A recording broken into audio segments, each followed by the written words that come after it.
নারকেলের বরফি এমন একটা মিষ্টান্ন যেটা ছেলে বুড়ো সবাই পছন্দ করে। সুস্বাদু এই বরফি মুখে দিলে একদম গলে যায়। এর অনবদ্য টেস্ট এবং ঘ্রাণের জন্য এটা খেতে কেউ ছাড় দেয় না।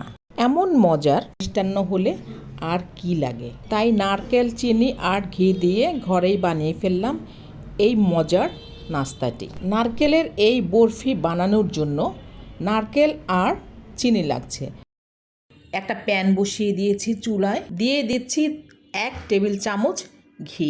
ঘিটাকে গলিয়ে নিয়ে তারপর এখানে দিয়ে দিচ্ছি 2 কাপ নারকেল বাটা। এটা একদম মিহি নারকেল বাটা নয়, মোটামুটি নারকেলটাকে ব্লেন্ডারে গুঁড়ো করে নিয়েছি। নারকেল ব্লেন্ডারে গুঁড়ো করতে হলে প্রথমে নারকেল কুড়িয়ে নিয়ে এটাকে ডিপ ফ্রিজে রেখে দিতে হয়।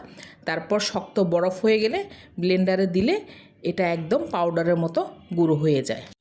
নারকেলটাকে কিছুটা সময় ধরে ঘিয়ের ভেতর কষিয়ে নিতে হবে, প্রায় 3-4 মিনিটের মতো। তারপর এখানে চিনি দিয়ে দিচ্ছি। চিনিটা একেবারে দিব না, আস্তে আস্তে দিব। মোট 1.5 কাপ চিনি দিব, অর্থাৎ এর হিসাবটা হচ্ছে 2 কাপ নারকেল হলে চিনি যাবে 1.5 কাপ। এর চেয়ে বেশি মিষ্টি খেতে চাইলে কেউ আরও দিতে পারেন, তবে এর কম দেয়া যাবে না। এবার চিনিটাকে আস্তে আস্তে নেড়ে চেড়ে নিচ্ছি, দলা যাতে বেঁধে না যায়। দিয়ে দিচ্ছি 1 টেবিল চামচের মতো পানি। আর পানি দেওয়ার দরকার নাই। এবার আস্তে আস্তে নেড়ে নেড়ে চিনিটাকে গলিয়ে নিতে হবে। সম্পূর্ণ চিনিটা গলতে একটু সময় লাগবে। এভাবে অল্প অল্প করে দিয়ে দিয়ে নেড়ে নেড়ে সম্পূর্ণ চিনিটাকে গলিয়ে একদম পেস্টের মতো করে নিতে হবে। সবটুকু চিনি দেয়া হয়ে গিয়েছে।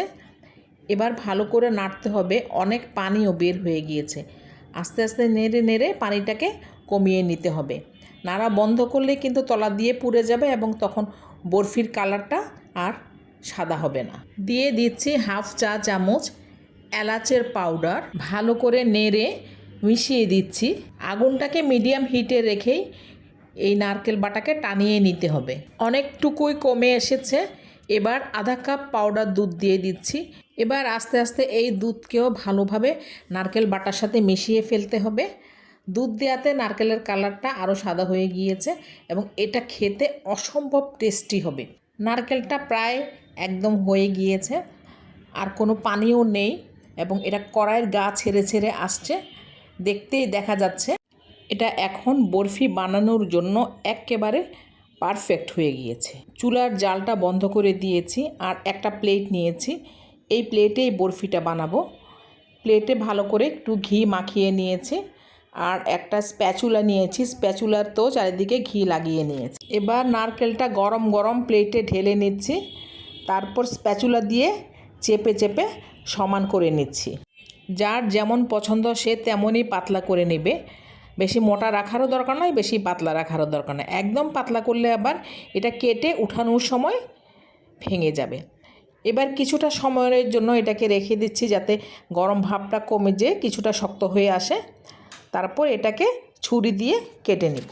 একটা পাতলা ছুরি নিয়েছি, ছুরির দোনো সাইডে একটু ঘি লাগিয়ে নিয়েছি যাতে করে কাটার সময় নারকেল উঠে না আসে। এবার নারকেলকে পছন্দ মতো আকৃতি দিয়ে কেটে নিচ্ছি,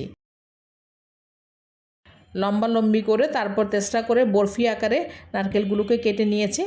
তারপর অপেক্ষা করছি 2-3 মিনিটের জন্য। 2-3 মিনিট পরে সাইডের অংশগুলোকে ফেলে দিয়ে আস্তে আস্তে বরফিগুলো তুলে নিব।